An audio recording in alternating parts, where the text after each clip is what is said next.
Hello, my lovely Marshfield community. I am Katherine Karmavich, your producer and director of Marshfield Drag Shows. Welcome to Drag Me to the Interview, which is a lovely interview panel of different drag performers. We are going to go around and introduce ourselves with what our names are, where we're from, and how long we've been performing. I am Katherine Karmavich. I'm from Marshfield, Wisconsin, and I've been performing for 2 years. Hello, my name is Amber Dahl. I'm your current Miss Napoli's Lounge 2025, and I've been doing drag for about 4 years now, and I'm also from Green Bay, Wisconsin. Hello, I'm Krystal Gaga. I'm your Miss Wisconsin Youth 2025. I've been doing drag for 2 years, and I'm from Stevens Point, Wisconsin.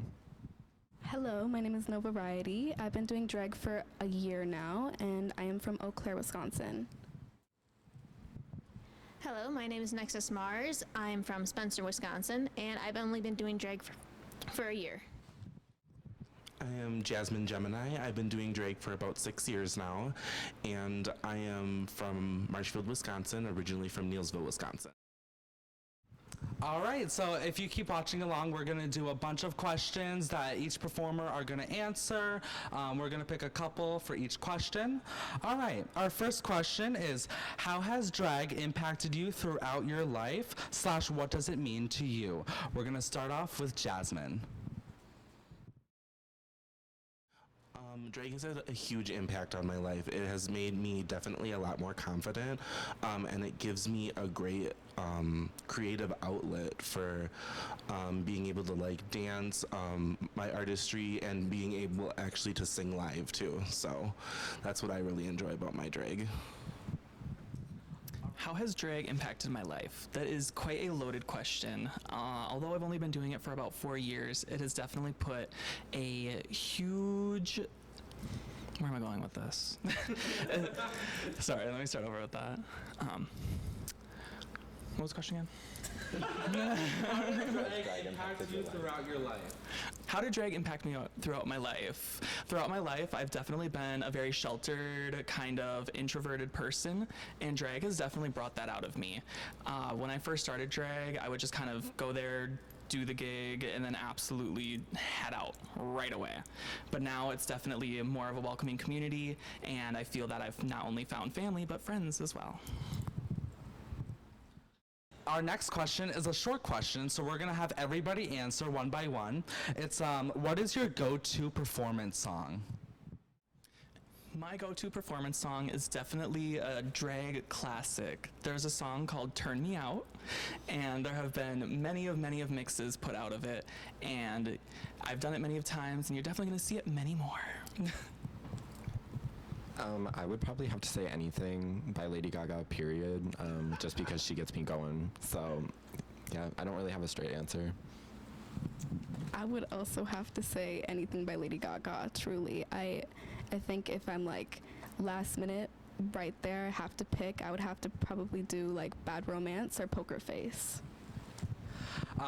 You're gonna see a lot of Gaga, apparently. My usual drag song is Telephone by Lady Gaga. I only just started performing this number at my last show, but is quickly becoming a favorite of mine. Sweet Transvestite from the Rocky Horror Picture Show is definitely becoming a favorite of mine to perform. Honestly, for me, I just love Lizzo, so anything Lizzo is what I like to perform. All right, our next question is, what are some big achievements you've made in your drag career? Starting off the bat with my drag career, I started with an amateur competition and won that. So that was definitely helpful to get my foot in the door. I ran a year ago for Miss Wisconsin Youth Entertainer and ended up placing second alternate, but I came back this year and ended up winning the crown. So I would definitely have to say that's probably my biggest achievement in my career so far. But I've just had a really good 2 years, so I feel like I've achieved a good amount so far. Some of my greatest drag achievements are definitely probably going to be number one, the sash that I'm wearing right now. I mentioned earlier I'm Miss Napoli's Lounge 2025, and I feel that when I had first started drag, Napoli's definitely opened up their doors for me, and they have created not only a welcoming environment, but also a career jumping off point. And along with that, I was also able to compete in some other systems, such as the US of A system. Just like Krystal, I also competed in the Miss Wisconsin Youth pageant pageant. And now I am super excited to be on my way to state. My biggest achievement in my drag career would definitely bringing drag to our local Marshfield community. We've been doing it for about a year now. We started in February of 2024, and since then we've been doing so many shows. Everyone on this panel has either been to a show before or will be at one coming up. So I absolutely love producing shows here. Everyone that comes to shows are absolutely incredible. Everyone is so loud, so supportive, and always tip good money. That's always important. So our next question is, again, just a generic question, so we're gonna have everyone answer. What is the biggest crowd you've performed in front of? If you know it, if you don't, that's fine. But we are going to exclude Pride events, because I feel like everyone would answer with one. One of my favorite shows and also highest attended was the very first time I was able to perform outside of Wisconsin. I was up in Michigan at a place called Venue 906, or also known as the Vagabonds, and I was able to not only do an amazing drag bingo to a new area that's up and coming and definitely new to the drag world especially, but I was also able to sell that out at around 350-ish tickets, somewhere in there, and of course we had it open at the door, so the more the merrier, as always. The most attended gig that I think I've performed at would have to be the Love is Love event at the Overture Center in Madison this past, I want to say May. I think there was over 800 people in attendance, but I'm not sure how many exactly were there, but it's a pretty big venue space and the place was packed, so there was a lot of people. Given that I am a newer queen, I haven't really performed at a lot of gigs that aren't Pride events, but I would have to say one that was not a Pride event was a show that you did. That was the Halloween show. What was that called again? It was Halloween Spooktacular. The Halloween Spooktacular. And that had 50, 60 people, and that was so much fun, so I'm very thankful for that. The biggest audience I performed was not one of my shows. It was the show I did in Minneapolis at the Gay 90s, where we had so many people there for the first round of performances. You know, the crowd kind of cut after, 11 o'clock, which is understandable. But for that first round of performances, we had so many people there. They were screaming so loud. Also, I got to perform with the lovely Mercedes Iman Diamond from RuPaul's Drag Race. So, in my opinion, a big crowd, we don't have to always go off on size. They could be loud. That always overcomes the amount of people. But there were probably around 60 people there, probably. I think the biggest crowd I've performed to, I'm also a newer queen, so I haven't had much chance to go to bigger crowds yet, but it was probably Catherine's show back in May. I think we had probably over half of the venue seats filled for that show, and that one, 80 people it was? 80 people, so it was really incredible, and they were really enthusiastic that night, and it was really fun. My biggest show that I usually do, actually every year, is a private Christmas party. There's usually like a ton of people there, and it's always so fun. So I really enjoyed that one. Next question is going to be a little bit of a difficult one. It is, how does it feel to be a drag performer within the current political climate? Being a drag performer in this specific political climate is kind of difficult because there's always going to be people that try and tear you down, but especially now it's just so normalized. When a lot of people see us as like a monster or something that's not good for even the general public, but specifically children, as Miss Wisconsin Youth Entertainer, I think I would really like to say that there's absolutely nothing wrong with showing your children that there's nothing wrong with being yourself and being authentically yourself and living the life that you want to, rather than the life that you think someone else wants you to live or someone wants you to live that life.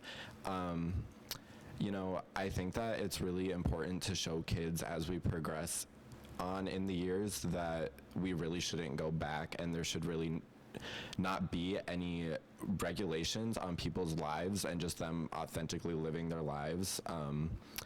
So yeah, I don't know where I began, but yeah, that's what I have to say. Being that I'm only 19 years old and I just started my drag career, and I'm only just now starting to become so confident in myself, that seeing the way that the world is starting to like really hone in on drag queens and just drag artistry as a whole, it's really saddening to me. Oh, excuse me, to me, because drag has done so much for me. It's made me more confident in my artistry abilities. It's made me more confident in my gender identity as well. It's just really sad to see, and it is really scary as well, because a lot of us young people who are drag queens, like, we have not had the opportunities that a lot of the queens who've been doing this for so many years have had, because everyone's starting to hone in on us and shut down our safe spaces. And it's really sad, and it's really scary. Like, This Is It closing in Milwaukee, that was really sad to me, because that was one of my dream places to go and perform at. But as long as we like stand together and we keep showing people that we are not a threat and we are just trying to have fun and just trying to bring joy, like, we'll get through this.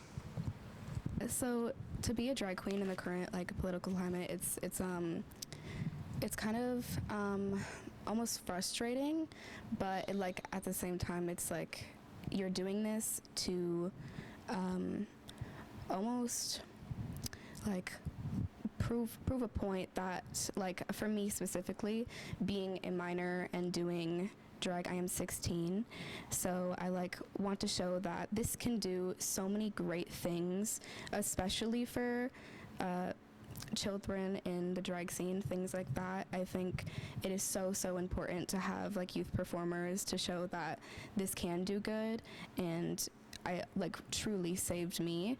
So I think I want to make sure that I am giving kids, like, at pride events or things like that, I want to expose them to as much as possible, because it just made me so happy, and to like give that to anyone else would mean the world. That's all I want to do with my drag. So yeah. Yeah, there are so many youth entertainers in our state, and that is what I think is so incredible with the youth pageant.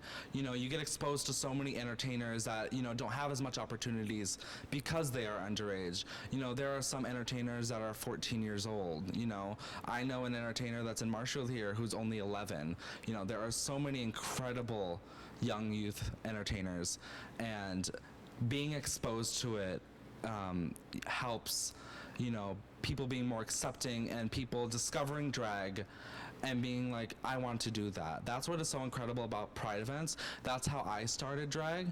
I saw Marshfield Pride 2023.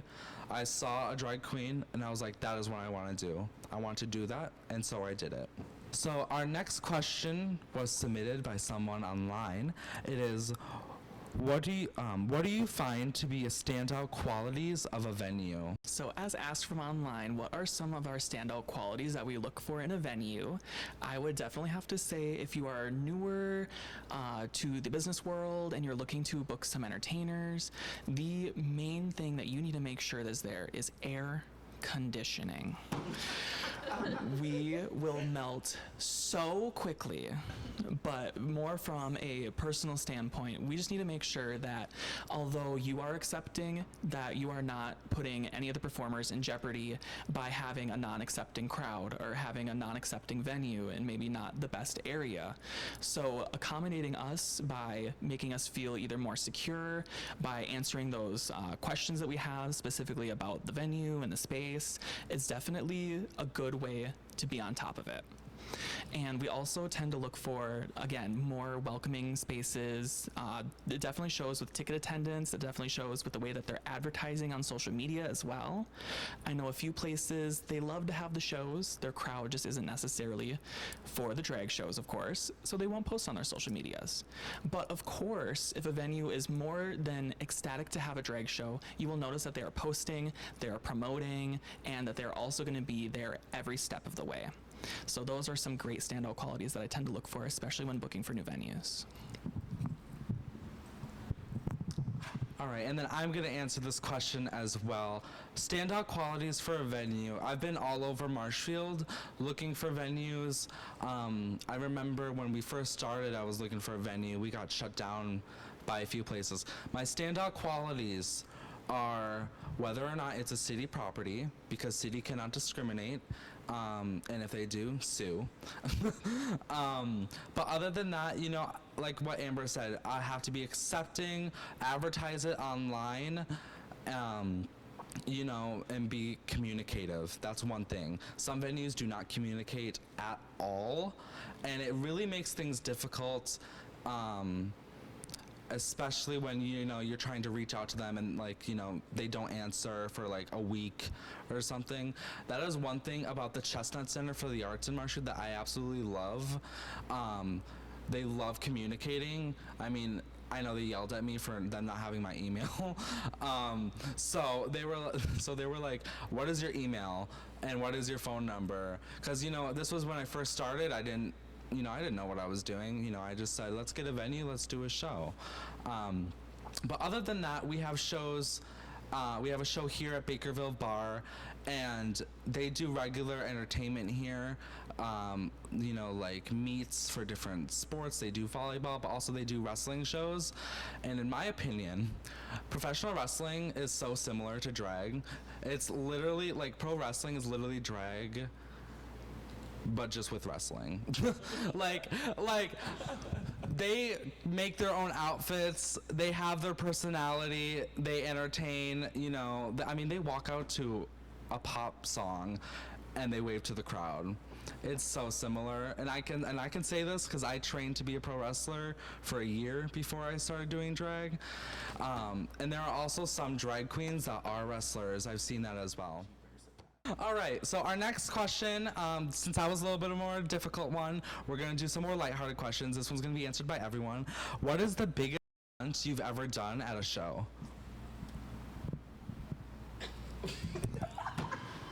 The biggest stunt that I've ever done at a show. Now, if we're talking about dancing and necessarily like stunting like that, my favorite time, I've only done it twice, and those are the only 2 times it'll ever be done. I did a cartwheel into a death drop kind of dip situation, but the second time I bounced really nicely, so I just figured I'm never gonna do that again. But overall, a giant stunt that I pulled off was definitely competing in my first year of state for US of A. I was pulling strings at the last second. Some things were falling through, and that was definitely just one big ultimate test, and we passed. So I count that as a good stunt. The biggest stunt I've probably done, I don't know the specific height, but probably jumping off of some surface around like 5 feet into the splits. I love to get crazy when I'm performing. I have been doing tricks and splits since I was a little kid, so it's really a part of my drag where that just comes out, and I love to entertain people. I'd have to say, I think some of the like best stunts that I've ever done have been unprepared, and like Krystal has said this before, I'm just as surprised as you are. Like, girl, like when I do those like cartwheels into a split or something like that, it hurts, but it's so much fun, and I am shocked that I was able to achieve it. So. My biggest stunt, honestly, it's not that special as much as, you know, jumping 10 feet from, but my biggest stunt I do usually on the regular is a little backbend dip. You'll have to come see it at a show sometime. I don't know how to explain it. It's just like bending down and onto your back. Yeah. I have not done many stunts. I did do a really stupid one last year at Marshfield Pride. The stage is concrete, and I dropped to my knees, and I totally scraped up my knees. Not the smartest choice, don't recommend, but I am trying to learn some stunts to throw into my performances in the future, so. Honestly, my biggest stunt, not super creative or anything, but it's kind of like a 360 jump into, like, down to my knees. It's fun, sometimes hurts, but that's probably my biggest stunt. So the next question does come a little close to home. It feels very local. How do you feel when you are at a show and there are people there protesting? When I see people protesting at shows, I don't know, I think I have two different reactions, because when it's at a public space such as a Pride and there's people there, I feel like they have just as much right as we do being there, because we are out in a public space oppressing, or not not oppressing, expressing our, what they are against, but in the opposite way, that's what they are doing to us. I think private events and private venues, I don't think there's any reason that someone should take time out of their day to go and change other people's minds when themselves won't open up to that and listen to other people. So if you're protesting at a drag event, I would say get a hobby. I'm going to have Amber answer as well. I will say I just very recently ran into my very first show with some protesters at it, and going off of exactly what Krystal had just said, if it's at a public event, you have every right to feel whatever way you like to feel, and you have every right to try and advertise the ways that you think are correct. But again, if it's at a private event, or if it's specifically planned, like a Pride many, many months out in advance, what are we doing here? Like, again, it's just, there's a time and a place for everything, and sometimes the time and place is not at a drag show, and not at any of my shows either. And then, in my opinion, if you are going to protest at like an outdoor show where it's in public, you have every right to. Just don't get in people's faces or walk through the park and trying to interrupt the entertainment. Leave kids out of it, especially since I've seen in our local community the same protesters saying how we should not be in front of children, make their children who are 5 years old hold signs for 8 hours on end, and then when we offer the kids water who are protesting, they say, we don't want your gay water.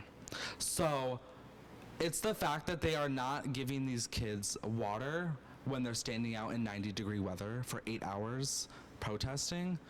That's my issue. You want to say, oh, don't let kids see this, or don't, this isn't appropriate for kids, but you're forcing your children to hold signs and protest, something they probably don't even understand. Also, I noticed this, I've heard about this, I didn't see it, but I've heard at the first Pride event, protesters tried to walk within the Wenzel Plaza, tried to walk on stage while there were entertainers. I also seen or heard at this recent Pride event, they were handing out flyers that looked like they were, Pride flyers, but then when you turn them around, it says, you are an abomination, you're disgusting, you're going to hell. That's a little extreme, especially if you're handing out to 6-year-old children. Our next one is lighthearted again. What is your favorite memory in drag? My favorite memory in drag is definitely when I first started. I would have to say, actually, my very first time was probably one of the most memorable. I was only 16-ish years old. That was before I was performing, though, so that's why I qualify myself as a 4 years in drag. Although I did drag beforehand, I was not performing, so that's not like official on my own terms, of course. I was being put in makeup, and we didn't even have a name for me yet. My drag mom had been doing drag for many of years, and they were a very, very close friend of our family, and when they were putting me in drag, we were listening to music, and out of nowhere, it had stopped completely.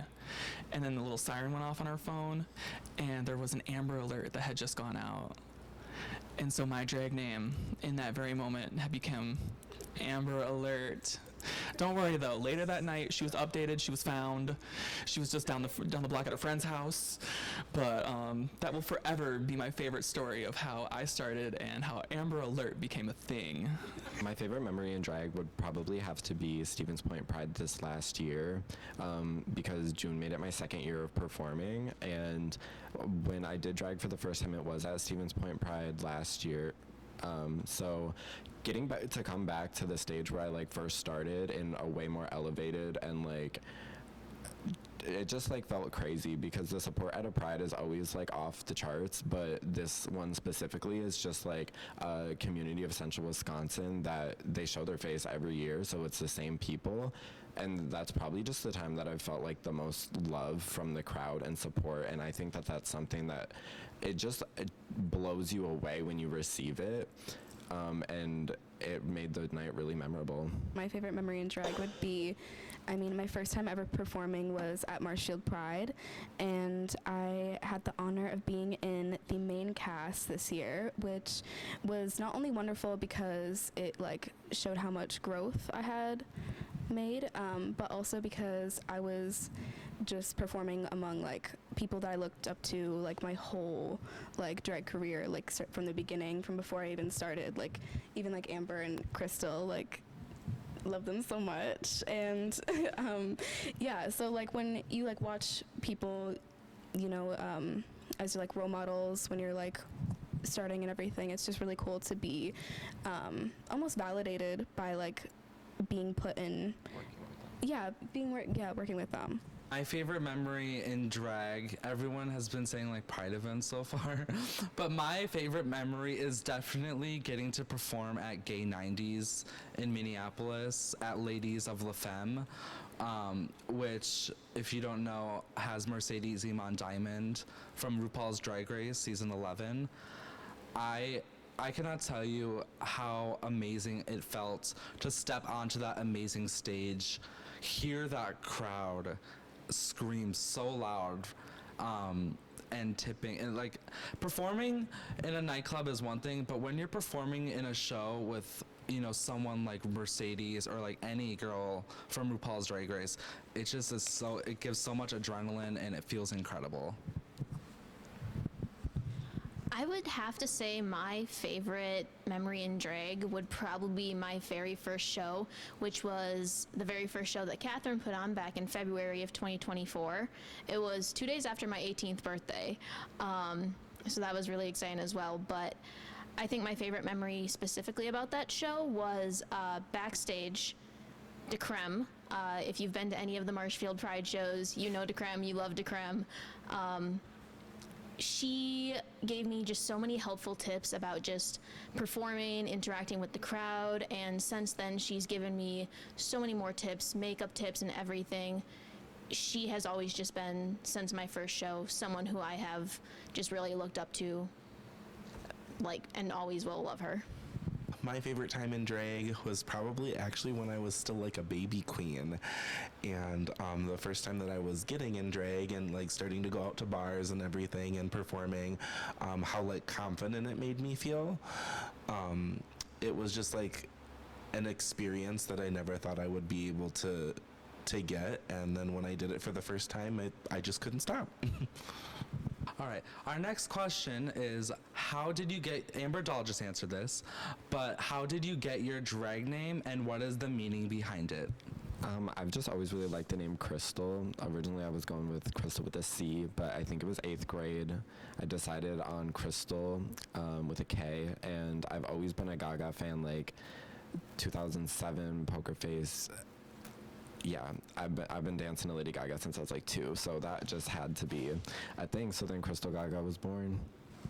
I would have to say, so I've had a few names in drag that were not as fierce as No Variety, but I came up with mine because I am a dog lover. I have my baby Nova, and I've had him since I was 4 years old, and we've kind of like grown up together, so he's my little baby. And so I was kind of like trying to put that in there somehow and incorporate that.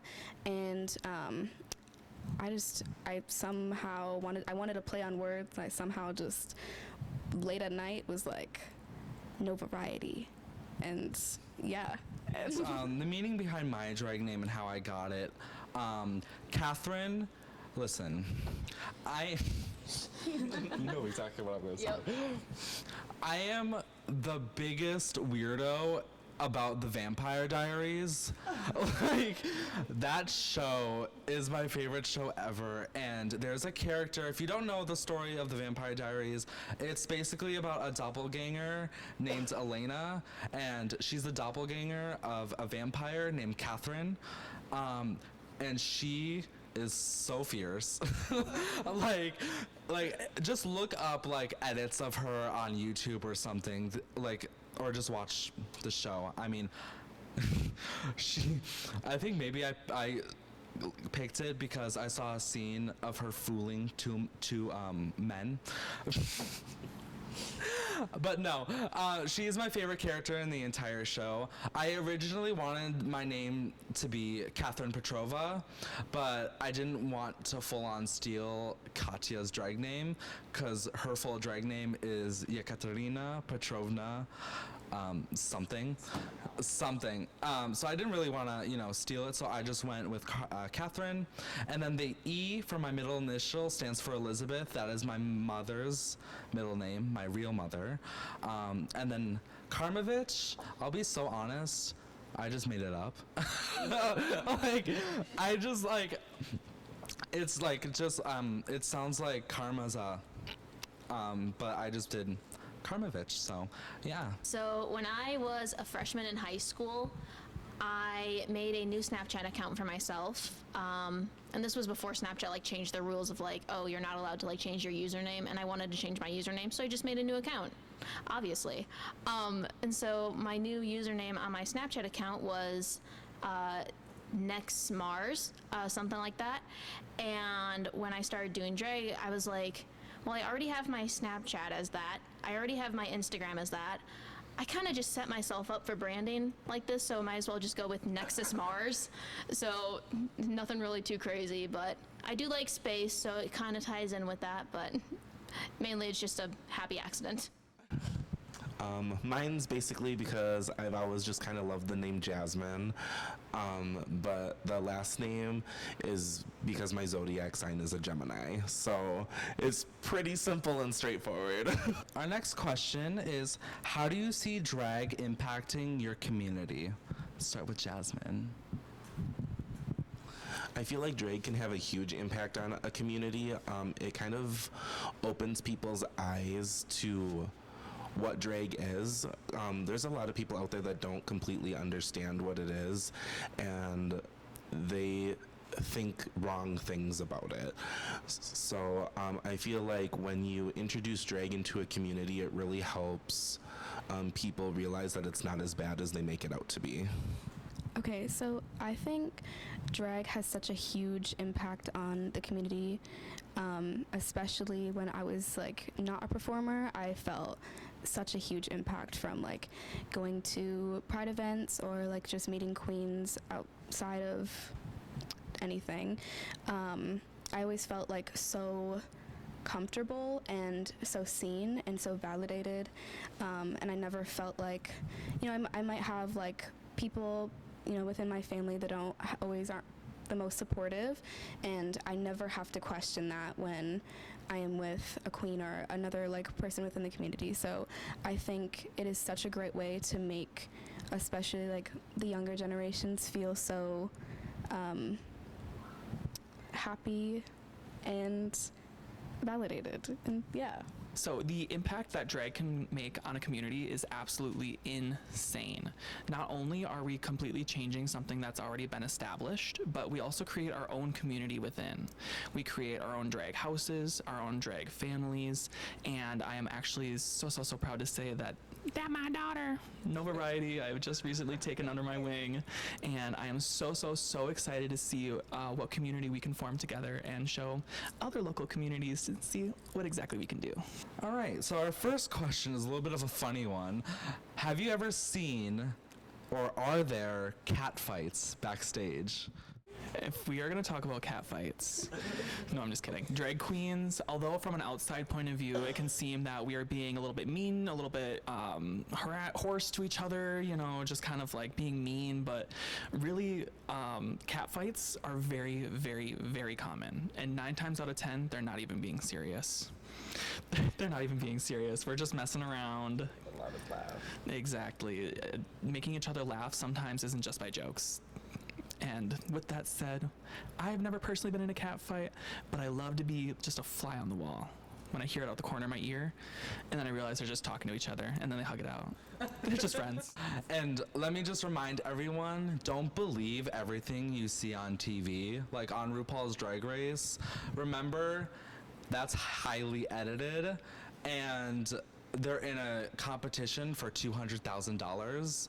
So if there are fights on there, it's because they're competitive. They have to make it interesting. It's TV. It's TV at the end of the day, you know, you got to make it interesting somehow. All right, our next question is, what was the first song you've performed to? The very first song that I ever performed to, I was actually performing under a different name, as briefly mentioned. I had switched over. I was still Amber Alert at the time, but that very first number was actually a little mashup that I made on my own little computer.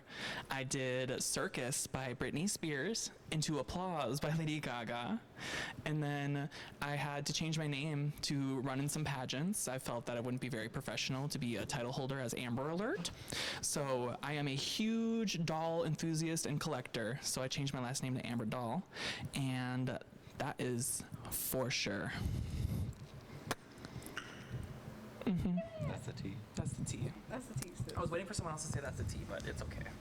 The first song that I performed in was a mashup that I made myself. It was horrible. The transition was so rotted. And it was just Bad Romance into Judas, plain and simple. The first song I ever performed to was Bad Romance. But the first song I performed to was Salute by Little Mix. The first song I performed to was All Star by Smash Mouth. It was a choice. It was fun, and I didn't even have a wig yet, so I was just rocking my natural hair at that time. My first performance was Oh No by Marina. It was super fun. And honestly, the only reason I performed it is because I used to be a Just Dance enthusiast. I still love the game, but that was one of the songs on it. Our next question is, what is the most difficult part of being a drag queen? The most difficult part about being a drag queen is definitely getting started. Drag is one of the biggest investments that I have really put my money towards, because at first you don't have those essential pieces. You don't have those costumes and wigs you can just kind of pull out of your closet. You have to really get them commissioned, get them made, and overall, getting started and the cost. After, I want to say 2.5 years is when I first started going back in my closet and re-wearing outfits. Because especially when you're booked at the same places, doing the same shows, it's very, very easy to repeat those outfits. And I try and make a point to not do that, because I am not an outfit repeater. But if you've seen me in this gown before, no, you haven't. The most difficult part of being a drag queen,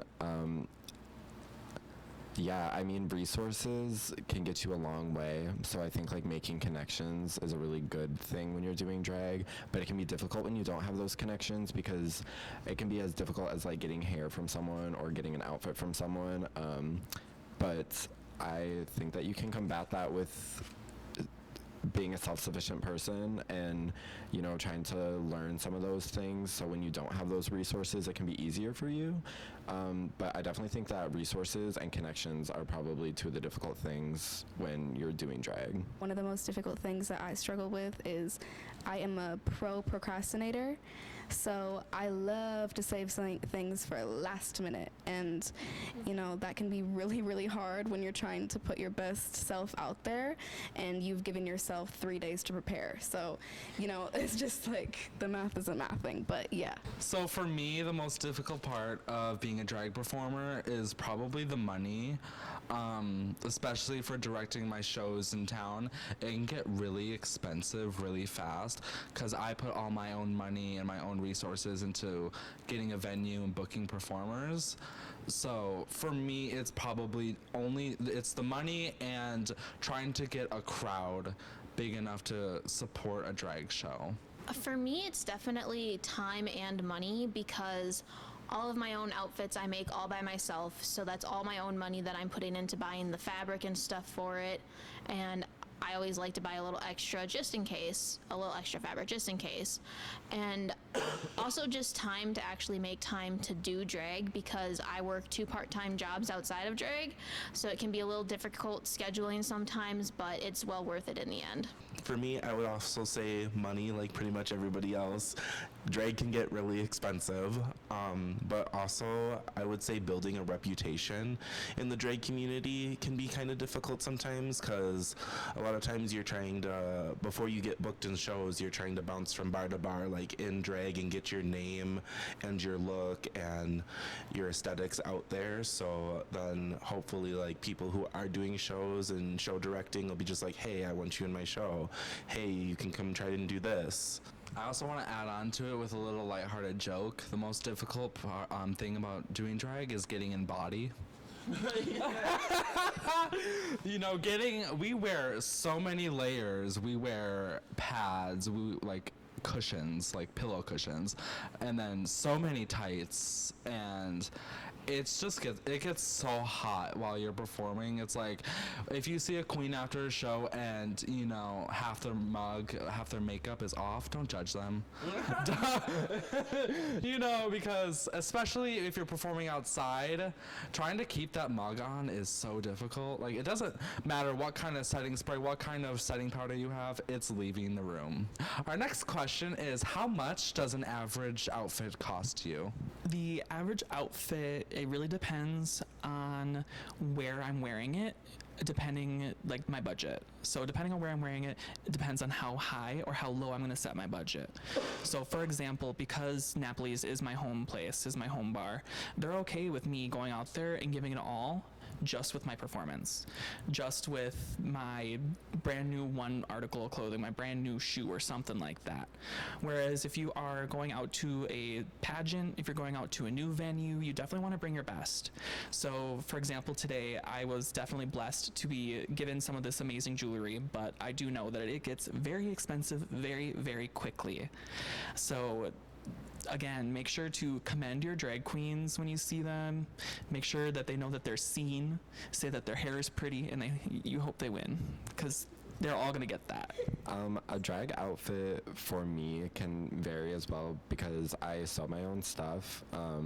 So like I don't have to pay for the commission or the labor part of it, but something like this where I have to buy like a lining satin and then the glitter satin on the outside and the feathers and the stones, I think something like this can be like $200 in materials maybe, but I can also make something with just 2 stretch fabrics, and that could be like $30. So, you know, when you're sewing your own stuff, it's way less expensive. But I also have commissioned an outfit from someone for like $120. So it really depends on what the outfit is. All right, so for me, an average outfit, listen, I love me hand-me-downs. Like sometimes you can get the best outfits, you know, for like $80 on Facebook. So like this was $80. It was a hand-me-down. But also a lot of my outfits I got were free from Jazmin. But like, if you get like, I don't know, an outfit on Amazon or something, it can cost like $150. But like something custom made, I know I'm working with someone right now to get an outfit custom made, and it's gonna be about $350. So it can, you know, vary. I also don't do pageants, and when you get a gown for pageants, those can be extremely expensive. I make all my own stuff as well, so it really depends on like the level of, like, I haven't done any pageants or anything, so I haven't had to make anything as extravagant as what Krystal is wearing right now. I've mainly just made performance things, but even those can cost me anywhere between like $80 to like $150 in fabric and just general materials as well. So For my outfits, mine varies. I will actually thrift some of my outfits, and then I will buy like stones or different accessories and try to make them look more expensive. I'll also try different websites to get cheaper stuff and make it look more expensive. But if I want something like quick that's like already pretty much done, it could cost me anywhere from like $150 to $300. Our next question is, if you could speak to the people claiming that drag performers are quote unquote monsters, what would you say to them? I would not speak to them. No, I'm just kidding. I'm kidding. Of course, this is a very real subject, and this is very, very close to home. I feel like the drag world has definitely changed quite a bit. When drag was first starting, it was a very underground, it was a very niche kind of subject, and now that it's definitely been mainstreamed, televised, it is a whole new world for the youth entertainers, and also for the youth being able to go and attend and take part in not only these drag shows, but these community gatherings. For example, take No Variety. They are a 16-year-old queen, and they are doing some of the most amazing drag I've seen. Honestly, I saw them perform for the very first time. Well, when I saw them for the very first time, I thought that they were absolutely stunning. So this is just to show that if you do share the drag world with the youth, we get brand new, fresh entertainers, refreshing new faces, and that is probably where I would leave that at. Again, just show the children, use your best discretion. Of course, there are individual events that are 21 plus. Don't bring your kids to that. But of course, if it's a family pride, especially here in Marshfield at Wenzel Family Plaza especially, we make sure to scale ourselves back, choose correct numbers, no swearing, no alternate motives in our numbers. So again, there's a time and a place for everything. Just be a little bit more lenient on showing the youth drag. I always just think it's really funny because I've never had a kid come up to me and tell me that I'm a monster, or like they've turned around and screamed and ran away. Like, the only thing a child has ever called me was that I was like a pretty princess or something, and that's absolutely what they see when they're seeing. I mean, I could personally speak for myself because everyone has their own drag and their own aesthetics and everything, but it's definitely just a time and a place because, you know, I don't think it's appropriate, some stuff, but that's the stuff that's 21 plus, and it's completely up to the parent what they think is correct or not correct for their child to see. But also, I think you should take a 21 plus as a warning because it's not aimed towards children. But drag that is family friendly, it's some of the most magical things for children, and they just love it so much, and it makes them so happy. And I don't think that people see that or experience it. They just either hear what one person is saying, or they see one thing and they don't want to open up their mind to what drag could be. It's just what they think it is. So I definitely think that there's misconceptions, a lot of misconceptions with drag. I think most of the people that I've met in the drag community are far from monsters. I think that I found like more valuable friendships in the drag community than I have like just meeting people along the way. So I think that I've met people from this that I'm gonna have in the rest, like for the rest of my life, hopefully. And I feel like they are some of the most kind and caring people that I've ever met. So I think it would be so untrue to call someone like that a monster. What I would say to these people is, if you don't like it, don't go, or don't bring your children. If you don't like it, you know, you are not obligated to go to that event. And if it's like in a public place, don't go to that side of town on that day. It's really that simple. Our next question is, what advice would you give allies in the community?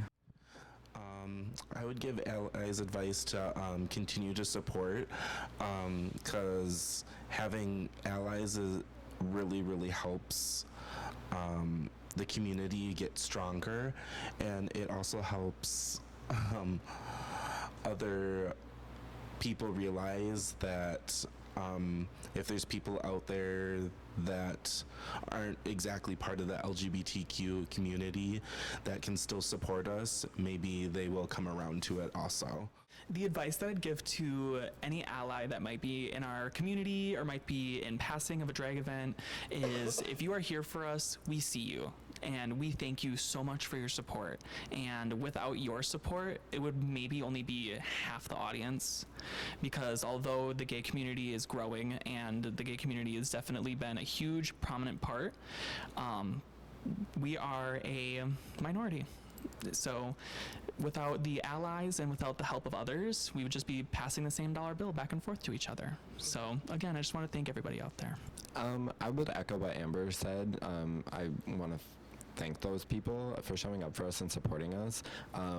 Something I have to say on the matter, though, is that, like, you're either with us or you're not, especially in 2025, which is unfortunate to say, but it's true, because, like, performative allyship is a huge thing where people are, you know, they're with us and they support us, but I don't think that people necessarily realize how much of an impact politics have on us today in today's world, because you can turn around and support a group of people, but if you turn around and you're not giving that same energy and those same views at the voting booth, there's no use in standing with us, because we feel your love and we acknowledge it, but nothing is changing because people don't want to. Yeah, people don't want to. Okay, so I would have to say, you know, I think it is so important to, I see a lot of, like, you know, straight cis people at pride shows and everything, and especially, like, as an organizer for Marshfield Pride, like, it is so like amazing to see, like, the amount of people that show up for those events. But I would also have to say it is so, like, equally as important, if not more, to go out of your way to just see, or, like, to just go see shows that aren't in Pride Month. Like, be there all year round. Like, we're here no matter what. We're still trying to get booked and we're still trying to get paid. So, you know, if you have a little extra time, show up to a local drag show and support some local queens, because it means the world. My biggest advice to allies is just, you know, what everyone has been saying, just show up. Just come, support. If you have a friend of yours that is a drag performer, sponsor them for pageants. You know, being a sponsor for a pageant is cool. You get your little name on a whole list. Your name is spoken while they're doing their gown. So, you know, but other than that, tip your entertainers, be supportive, scream as loud as you can, like, lose your voice. What is one thing that you see audience members do that you don't like? I love all of my audience members, and I could never discriminate against any single one of them. No, I'm just kidding. So, I'm so sorry. But one thing that I really do appreciate is, of course, usually drag show etiquette, sometimes there'll be tips, dollar bills flying around, but don't be put off by that. If you don't have money, still show up. We want your claps, we want your screams. The only thing that bothers me is if I'm on the stage performing and you're looking down at your phone, I will stand in front of you and wait until you start recording me with the same phone. So seriously, take pictures, scream. If you don't have money, just at least give us the attention. We're like fairies. Without the attention, we will die. Okay, so there's been a few times where at a show, someone will be trying to tip $1, which, thank you. But they'll do this fun thing where they, like, go like this and they take it away. And then they go like this and they take it away. That is so mean. Because I am dancing, but I'm not trying to reach for the tip, okay? It's $1. It is not that serious. I will walk away. Just leave it there. We are not animals. We are not dogs. Don't tease us with $1. It's $1. We will leave you alone and we won't interact with you for the rest of the show. Simple. But on top of the tipping, one thing that I personally don't like is when, this is usually at adult shows, like 21 plus, is when someone's trying to tip you and they just, like, put it in their mouth. It's like, bite it out. You know, it's just like, girl, it's money. So many people have touched that. Like, and now it's in your mouth. And then you want me to like bite it out? Honey. Or when they like when female audience members like put the dollar in their little right here, and then they want us to grab it out. Yeah. It's just, you know, there's a simple way to tip. You take $1 and you hand it out. Yeah, you just hand it. you just, huh? Nice and straight. Nice and straight too. Don't have it. Don't have it. Or no I think honestly, if you're having a lot of fun and you know a performer is like on the floor dancing, you know, in a split, you can throw $1, but don't crumple it up. It's annoying. I think one thing that I've seen audience members do that I don't really appreciate or like to see is when they're just sitting there staring and don't even like have a smile on their face. Like, you don't have to be here. You can leave. Like, you can leave. Like, you want I like at least like have a smile on your face. At least like be clapping along to the beat or something. Like they said, if you don't have the money to tip, that's okay. But at least like have a smile and like at least like be giving us a little bit of energy. Don't be too stingy. At least $1 is great, but like I've seen people throw like a handful of change at performers during their performance, which doesn't really feel good. So yeah, it kind of feels like an attack. In my opinion, I feel like the only people that should be tipping and change is children. That's all they got. Because that's all they got. Hand it to us. But hand it to us. Don't just throw it at us. That is so degrading. Another thing I have to add on is when you go to a show, don't expect everyone to be like RuPaul's Drag Race level. You know, some of us are so new, and you know, just if we have something wrong with us, don't say it. Be nice. But I have to Just give us more money. just give us more money. Yeah. I have to elevate to, yes. When you go to shows, always scream, always smile. Don't just sit there like you're a judge of a pageant, like like just go there and have as much fun as you can. Drag shows are so incredible, and especially in small areas where you don't get them that often. We bring in some of the most amazing performers that come out and show out. You know, some of them drive so many hours just to come entertain you.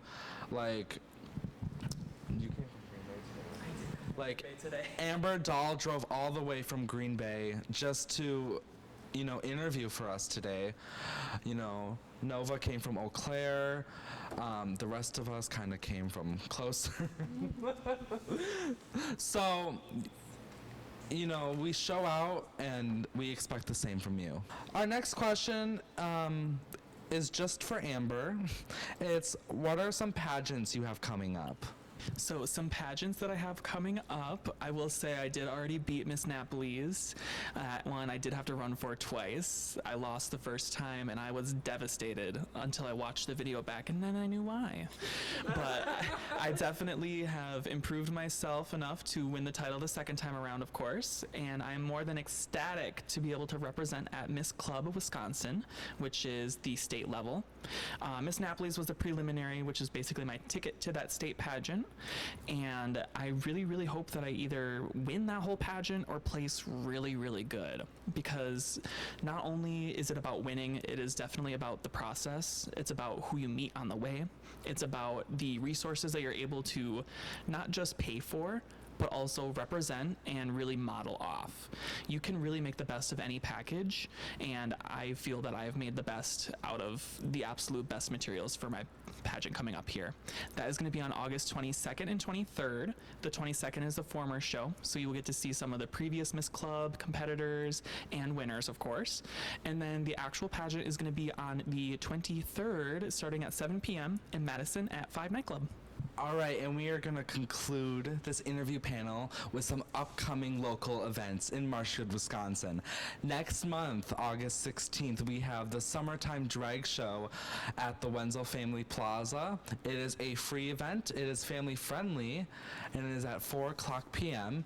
It features your host, Cass Marie Domino. She has been doing drag for over 30 years. She is by far one of the best performers in the not even the state, in the Midwest. She is incredible. We also have performances by Anzie with an I Domino, Miranda Mays, No Variety, Amber Doll, and myself. So that event is going to be so much fun. Come out, come show up. It's free, so no excuses, unless you have to work, of course. But we have more events too. On September 13th, we have a lovely adult-only entertainment show. September 13th, 2025, we're gonna have the Drag Me to Bakerville Bar. It is at 8 o'clock p.m. It is 18 plus, so you have to be 18 years or older, and 21, of course, to drink. We are going to have so many amazing entertainers. Nova and Nexus are going to be here as our lovely tip kittens. I will be hosting. We're going to have Iconica Strange from Milwaukee. We're going to have Breezy Day. We're going to have Aurora Cashmere. Krystal Gaga. We're going to have Krystal Gaga, Citrine B. Dupree, and Tenacious Eddie. An amazing, amazing cast. Trust me when I say you are gonna want to be there for Tenacious Eddie. I performed with him yesterday, and oh my god, like, that is so much talent. And also, not to mention that Tenacious Eddie has actually been to Bakerville Bar before in Marshfield doing a powerlifting meet, like twice. So I love that. And then our next scheduled event after that is November 22nd. That is our Iconic Legends drag show. It is at the Chestnut Center for the Arts. It's 18 plus as well. It is hosted by me. And it's going to be, the theme is music from 1990 to 2010. Every performer has selected an artist to perform as. I will be doing Christina Aguilera.